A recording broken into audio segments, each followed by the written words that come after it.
Hey, you guys, thanks for listening in into this episode. On today, I have Mr. Ron with us on Tips with T. So, Mr. Ron, tell us more about yourself, what you do, and thank you for being a guest on the show, by the way. Thank you very much for having me on, T. I am CEO of 360 BC Group.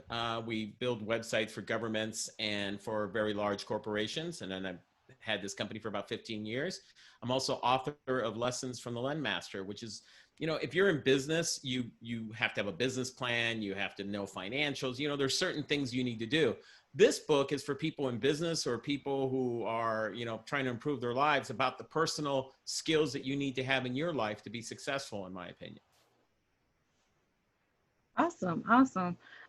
So I know you do a lot about how to identify liars and what are white lies and pathological liars. So can you give us more in depth what you mean by that and how we can identify those? What are the warning signs? Yeah, so a couple of things. The book is based upon knowledge that my father gave to me. When I started looking at the different skills that I think people need to be successful, and I just thought I was so brilliant and I had all this information, I realized as I started writing that none of it was coming from me. It was all stuff my father had taught me. So that's the basis for the book. But one of the biggest skills, and it's covered in the book, that he taught me was there aren't a lot of people out there who are pathological liars, but they cause a lot of destruction. Mm-hmm. And they disproportionately ruin relationships, businesses, contracts, things like that, even though they're a small percentage. So one of the things he taught me, and one of the things that go in there is, number one, to differentiate the difference between white liars and pathological liars. So we all lie. I don't think, maybe with the exception of my mommy, but I think, everybody tells lies. If I'm talking to my wife and I say, I think I've gained some weight during this quarantine thing, she says, no, you look fine. You look the same. She's lying. But most people, when they lie, are trying to save somebody's feelings, or they're trying to stop an awkward situation, or they're trying to de-escalate. There's a lot of reasons where they're not trying to cause damage. They're using a lie to kind of grease the skids and go on with life.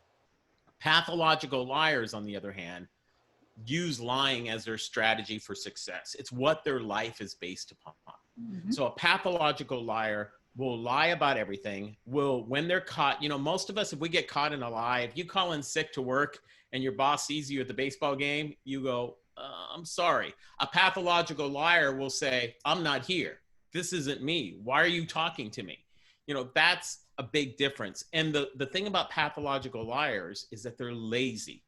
So they're lazy about lying, and they'd rather lie than get anything accomplished. And when you have somebody in your life like that, if you don't identify them, if you aren't able to concretely call them out and get them out of your life, they are going to cause a lot of damage. They always do. Mm-hmm. Awesome. So thanks for those warning signs. But so how can we get these people out of our life so they won't be disruptive? So, and a couple of things, and just to, things to look for along with before you get them out. So the first thing you're looking for is somebody who's always kind of talking in the future. Mm-hmm. Somebody who never says, I got this done. They're saying, I'm gonna do this. I'm gonna do that. I will get that done.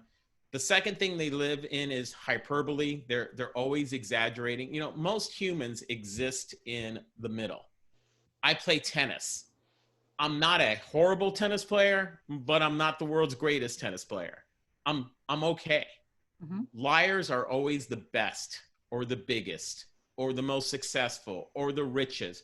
They're always in the stratosphere because they believe that as long as they're going to lie, you might as well lie big. Why give yourself a bachelor's degree if you're going to lie when you could give yourself a doctorate? So why not go that way? Mm-hmm. So liars are always exaggerating. Look for those exaggerations. Mine's going to be the best. Mine is the greatest. There has never been anything more successful.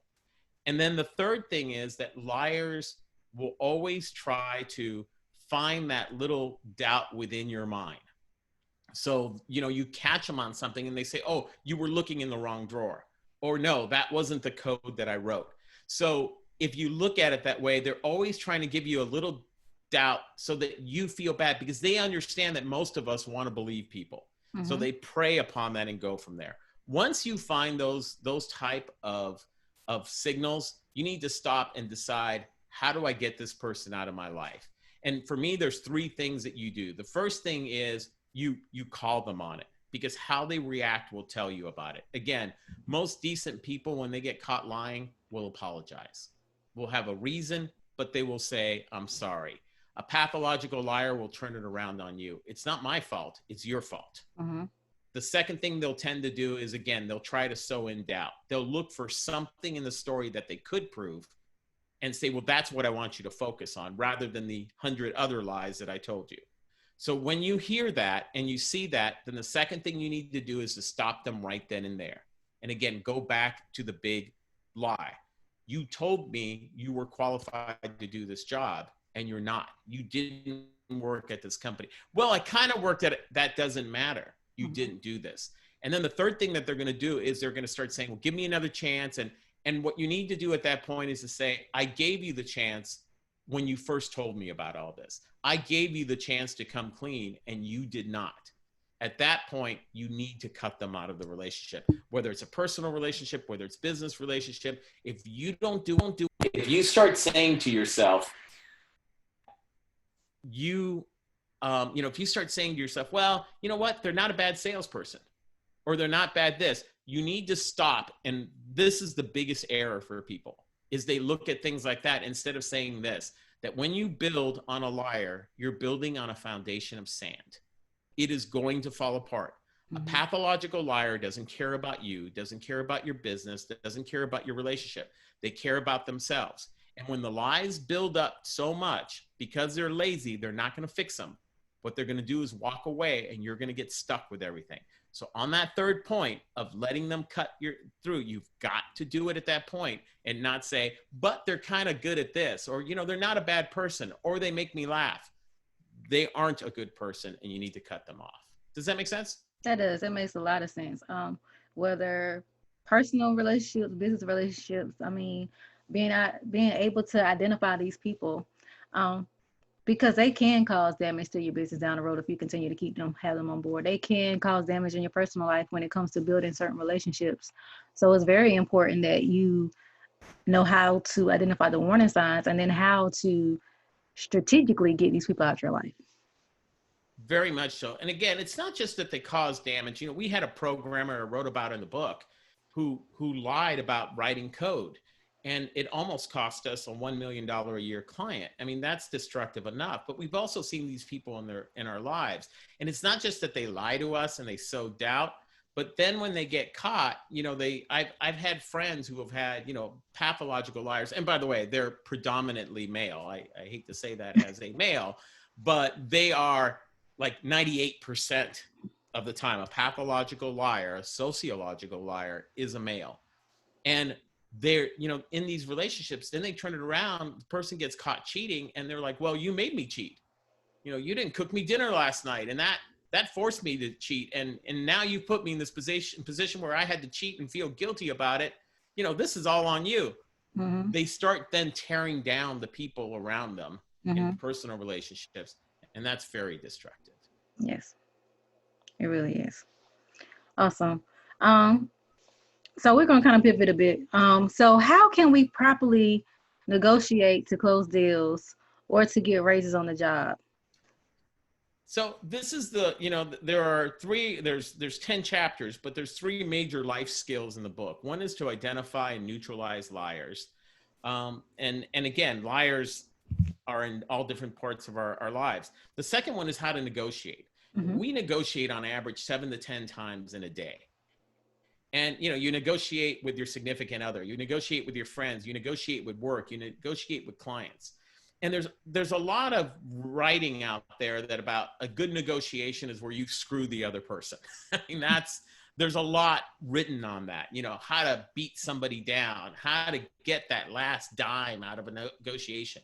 I would say this, turn this around. One of the things my father taught me was a negotiation is the start of a relationship. And if you think about any relationship in your life, in business, whatever it is, if it starts off with one person screwing the other person, it's not going to be a good relationship. So what the relationship ought to be is fair and equitable. You can't let somebody take advantage of you, nor should you try to take advantage of the other person. So think about here where you're negotiating for a salary.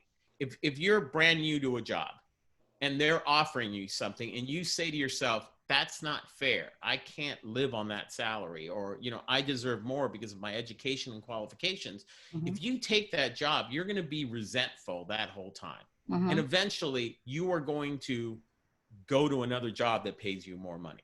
Correct. If the person hiring you thinks that they're paying you more than what you deserve, if they think that they've been railroaded into paying you more, that's going to build resentment on their side, and they're going to look for somebody else. And when in reality, you both want to find a home. They want to find a good employee, you want to find a good place to work and somewhere that's fair. So you've got to come to the fair. So when you're negotiating for salary, here's three things I would say. Number one, and I'm going with stats here. I'm not trying to be sexist or anything else. Statistically speaking, women will negotiate for salary a lot less often than men will. Mm-hmm. So number one, get over that. If you are female, get over that. Look at your qualifications and have somebody else look for you. So one of the things we can do, for example, my daughter is a social worker, and she was working she got a job offer for the county, and they have 10 steps, and they came in at the lowest step that they could for her position, because that's what they do. So I talked to her and she said, well, I really want the job. And I said, so what do you think would be the lowest step for you? What's the qualifications for being a lower step? And she said, well, this much education, this much experience. How much education do you have? A lot more than that. How much experience do you have? A lot more than that. Are you going to be able to hit the ground running, or you're going to need a lot of training? No, I've done this job. I just done it for a different county. All right, so does that all tell you that you should get step one? And she said, no. Having somebody else hear her say that made her feel more confident about her position. Get those words. And again, you don't want to go in there and say, I want more money, because everybody wants more money. Right. But for her to say, I have more education than what the base level would be, or ask that question. Hey, the base level, what's the minimum qualifications to be there? And the person says A, B, and C. And you say, well, I exceed A, I exceed B, and I exceed C. If you hire me at what I think is a fair rate, I'm going to be able to return that value. Put yourself in their point of view. What do they want? Mm-hmm. Number one thing they want is to hire the right person. It's very expensive when you hire the wrong person. It is. Second thing they want is to get the best person for the less amount of money as they can. But what you want to tell them is that it's the overall value here. Mm-hmm. Do you want to have to go through this process again? Do you want somebody who's going to need a lot of training, or am I a person who's better off for this? And then give them the mutual benefit. I want to stay at this job. I want to be a long-term employee. And I think you don't want to have to go through this hiring process again. Mm-hmm. So this is a fair amount for me to be paid. If you word it in that way, you will be much more successful than if you go in and you either say, I want more money, or, hey, that stinks. I want, do this. Position yourself, understand your pros and cons, and then think about it from their point of view, and then do that. And again, I can't emphasize most people, when they're asking for money, where they fall down is that they ruin the negotiation in their head before they get started. They feel like they don't have a leg to stand on, or I really want that job. And what I have to tell you is, think in your mind, if you get a job where you're not getting paid what you think is fair, and if you don't know your pluses, you're going to be frustrated and you're going to leave that job. Is that what you want? Mm-hmm. Awesome. I'm glad that you actually broke that down and gave tips on how to properly negotiate, because you're right. A lot of women do not really negotiate their pay rates due to they feel like it was basically unequal. Like they feel like some men were getting paid more than women. So I guess recently into the law was passed that women should get equal pay, same as men. That's probably kind of sort of raise awareness for, like, I guess, women to negotiate more. But most women, we tend to talk ourselves out of it. We tend to settle like, hey, I really need this job. So I'm just gonna take it and just hopefully they'll give me a raise. But what if that raise don't never come? So I think it's good that we now can learn these tips and find out a way to actually learn how to go ahead and negotiate up front so we can get what we need up front. You know, and I think you're absolutely right. I teach classes on negotiation based on the book. So number one, most of my classes are predominantly female. And it's interesting. We do an exercise where I'll bring a student up and I'll say, tell me your situation. So they'll tell me their situation. You know, they're trying to get a raise or they're negotiating for more money up front. And especially up front, I have to remind them that if you don't get that money up front, it's harder to get incremental. And, you know, if you get $10,000 more because you negotiate, and then a year down the line, you get a 3 or 4 or 5% raise, you're getting more money every time because you started from a higher base. Right. In fact, my daughter went from step 1 to step 8. And when she told them, you know, this is what I want and this is what I wanted, they came back and they approved it. They didn't even renegotiate after that. Mm-hmm. That, you know, was a $9,000 or $10,000 difference in starting pay. That's huge. That is huge. So the people in class, what's interesting is after they tell me their situation, I say to them, so who do you think has the most power in your negotiation, you or the employer? And invariably they will say the employer. Then I turn to the class and I say, what do you guys think? And they all say, she does. The reason for that, again, is that you're fighting this in your head. You're talking yourself out of it before you even get into a negotiation. And once you do that, you've lost a battle because you haven't even tried. And men, and again, not trying to be sexist or anything here, men tend to be on the other end. They overestimate their position. Mm-hmm. I have to deal with a lot of people who come in and ask for raises for me too. And when they come in, I get a lot, especially with males, that will say, you know, I need more money. And I'll say, so why should I pay you more money? Well, because I need more money and because I'm great. And, you know, that's not a good conversation. The other thing I would say is, you know, people say, well, look, there's a pandemic going on. People are laying off. I'm just lucky to have my job. And I get that. Mm-hmm. But also understand, you know, at our company, for example, we froze all raises. We said, we don't want to lay anybody off. We don't want to cut anybody's hours, but we don't know how long all of this is going to last. So we're going to freeze raises. And we told everybody that, and we told them it'd all be even. We had a programmer who came in, and during his review, he said, look, these are all the reasons why I've done good things, and I'd like to get a raise. And I said, and you deserve that. You know, I acknowledge that. But we froze raises for these reasons. We're trying to protect everybody's job. And he said, I understand that. Here are 2 or 3 things that I would like that don't cost money. Can we work on these items? So he was able to negotiate more time working from home, although everybody's working from home now. You know, he was able to negotiate more flexibility in his hours of when he would work. And he was able to negotiate an issue with healthcare because he was able to build the case that he deserved it and said, okay, and I understand you're not giving more money, but here are other things that would add value to me. Mm-hmm. You don't just have to negotiate on money. You can negotiate on the value. You know, even outside of salaries, when I've bought cars and I've bought used cars from people, one of the things I always negotiate is after we've agreed on price, I've said to them, here's what I'd like to negotiate. I'd like to be able to have your phone number for the next, 5 or 6 days to ask any big questions that may come up. Mm-hmm. Will you put that in as part of the deal? And people will. Now, you can't do that if you beat them to death on price, but we've all bought a car. We've all bought something that's important. And then we go, oh, is this right to work? Am I going to have to go to a mechanic and spend $500 or $600 to find out if this is a problem or not, versus calling the person up who owns it and they can say, oh, no, do this or work with this or do whatever. So remember, it's the start of the relationship. You can't undervalue yourself and you can't undervalue the other person. Awesome. And this is definitely great for people to use as entrepreneurs if they're trying to land a deal with someone. Someone, want to contract them out and want to underline their prices. I had recently had an experience that they were just like, well, why are your prices so high? And I was just like, well, this is what you're getting from me whenever I do this service for you. And I really had to break it down to them, and you're not going to get whatever I do from someone else because I try to critique and make this particular service specialized just for you and your company. So learning different ways to negotiate and sell yourself to get deals is definitely good. You know, it's funny you bring that up because the best example I ever had on that was actually pulled on me. I was a buyer for a chain um, like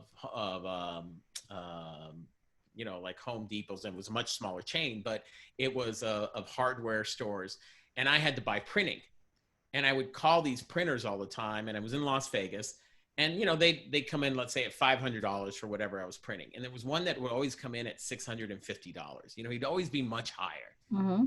And about the fourth or fifth time I called them, I actually got upset with them. And I'm like, you're always, so much higher. You're 20% higher or 30% higher. Where do you get off with that?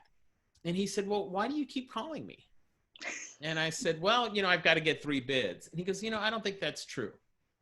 He said, I think you're calling me because every time you're using somebody else, you're not happy. So every time you're looking for somebody new, which was totally true. Mm-hmm. And he said, so tell me what's going wrong with those guys. And I'm like, well, they're late. Sometimes they're bad. It's like, yeah. He said, so here's what I'm going to do. He said, my fair price is $650. I am going to give you $100 as my price so that you can go ahead and you can try me out. But if it works, no, it's going to be $650. But it's going to be on time. It's not going to be wrong. And if it is wrong, I'm going to fix it before it gets to you. And he took away all the incentive for me not to try him out. I tried him out. And then I came back to my boss and said, this guy's much higher, but he's making my life a lot easier. Can I just keep using him? My boss said, absolutely. Get it done, save time, and move on from there. That's how you argue. But he knew his value. Right. He knew what he brought to the table. If you just say it's higher because it's higher, nobody's going to go from that. You need to be able to articulate why you're different, why you're adding value, and why that's important to them. Awesome. Well, thank you so much, Mr. Ron, for being on the show today. I highly appreciate you and your tips telling us how to identify liars and how to properly negotiate. I'm going to share the social media handles so people can know how to get in contact with you if they would like to. Can you tell us when you'll be offering your next classes? So I do have webinars that are going on all the time, so they can check the website and see from there. But also understand that, I get it. There's a pandemic going on. People are out of work. Businesses are struggling. So it's part of giving back. If you need help, if you're negotiating for a raise, or you're trying to get a job, or you're a salesman or a salesperson or a business owner and you are stuck, reach out to me on my website or on social media. I'm not going to charge you anything. I'm not going to sell you anything. I have my day job. This is what I do to help people out. I will help you as much as I can in your situation. And, maybe I'll sell you a book. But other than that, I'm not going to be selling you anything. I'm not going to be trying to take any money from you. We're trying to give back because it's a difficult time. So if you have any questions or problems or things that are going on in your personal life or business that I can help with, reach out to me and I'll be happy to give you one-on-one attention on that. Awesome. And how can we get your book? So you can get it on Amazon. It's Lessons from the Len Master by Ron Zayas. You can get it at Barnes & Noble or any other bookstore, or you can go on to my website and buy it directly, and you get free shipping, and you get an inscription from the author on there. So you can go on to rzseminars.com and buy Lessons from the Len Master, or again, you can get it wherever fine books are sold. Awesome. And if you guys want to get in contact with me, you can do so by calling me 910-317-0396. Email me, contact@mjfinancial.biz. You can schedule a consultation on the website, www.mjfinancial.biz, and you can find this episode on Anchor, you guys, and you can also find the playback for this video on the YouTube channel. So thank you once again, Mr. Ron, for coming on the show. I highly appreciate you. I look forward to reading your book. It sounds like it has so much great tips in it. Thank you very much, T, and I enjoyed being on the show. Thank you. All right, you guys, and we will see you on the next episode of Tips with T.